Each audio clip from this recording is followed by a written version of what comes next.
9:12 here. There is a lot going on in Hollywood, always, and in the NFL. So it's a good thing we have our own legal expert on call to break all of this down. Yes, Greg Ashton is here. I'm sorry, I got a crick in my neck, and I'm just like trying to turn to do the thing, Craig. Too much. It's too much. Too much. So, I know some good personal chiropractors. injury attorney, you can... Got a work comp claim for sure. Excellent. A cone of shame. Okay, this Antonio Brown saga just keeps getting I'm just dizzy. stranger and stranger and stranger, and now many it's getting layers. like complicated and really intense. Yeah, he's not really a good guy. It looks like he stiffs people a lot. I mean, he has a chef. He didn't pay $38,000 for Oh, yeah, 40 or I forgot that 50. lawsuit, I was just reading it. So, bottom line is, he got in trouble with the Raiders because he didn't want to wear he didn't want to wear the helmet because he wanted to use his old helmet. So he had a $30 million contract with the Raiders, and then he ends up going to New England. Now it's $15 million. But what has happened in the once he left to New England, ultimately he's being sued civilly. So it's kind of weird that he's being accused of rape and there's no criminal prosecution. Because usually what you see first is a criminal case, and then the civil case usually falls, like in the O.J. Simpson trial. Okay.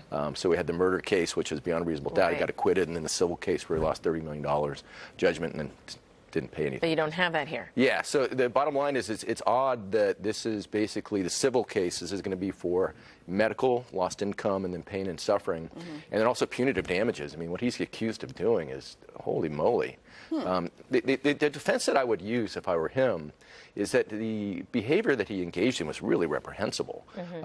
And then she went back and went out with him on the town, and then ultimately she claimed she was forcibly raped at that point.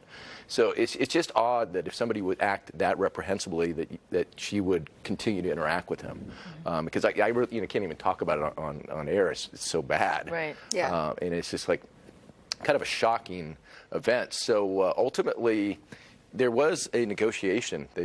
She wanted $2 million, and he didn't pay it. And he might lose $15 million now because he's got a $10.5 million contract with New England plus incentives. So, if I was going to advise him, if he would have come to me, I said, look, man, you should probably settle this case. Because if it turns out that the NFL is investigating him, if it turns out it's true, he's toast. He's 31 years old. He's never going to get with a team if he's the NFL thinks there's credibility for him being a rapist. The timing of all of that was interesting, too. It's interesting. I wonder how much New England knew or what they knew ahead of time. Obviously not that much, because Tom Brady invited him into his house. He set up $1 million, and then finds out the next day he's been accused of rape. So probably not his most prescient moment. Is there any legal doohickey? Do you have to tell your future employer that something about this is about to explode? Right. Because it was literally the day after he signed it. Yeah, well, I mean, there is an adage that, if it's a latent defect, like in a house, and you know about it, you've got to tell the buyer. I don't think that he would have an obligation to say this. He probably should, I mean, from a life perspective. But, once it comes out, he's going to be toast or not. It really depends on how credible this woman is. Interesting. Because the same thing happened with Luke Walton. He was accused of basically sexual assault, and ultimately the NBA looked into it and cleared him. So that could happen in this case, too.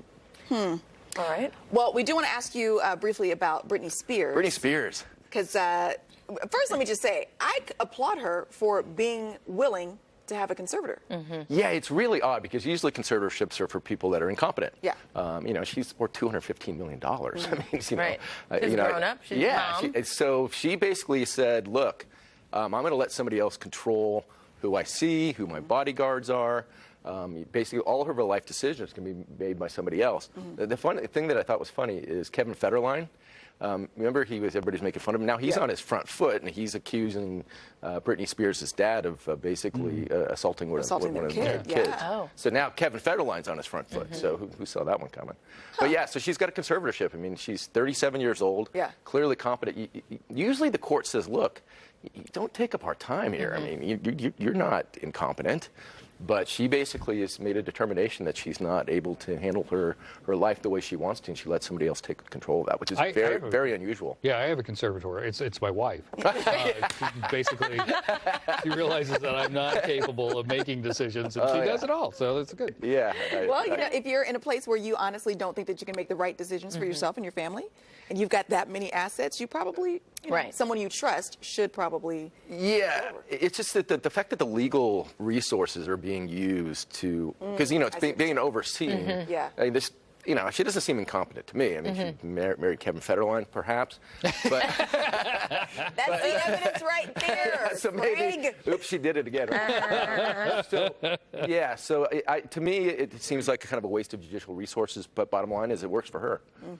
So good for her. All right. $215 million. It's a lot of a money. lot of money. That's a lot. Which comes with pressure too, I'm sure. So. I don't think Cody and I would be alive if we had $250 million. Nope. Nope. You too. No. Not at all. Words never been spoken. Craig, thank you so much for your time. Thank you very much. Always good to see you. Good to see you. buddy. All right, it is 9:18 here. Ever wanted to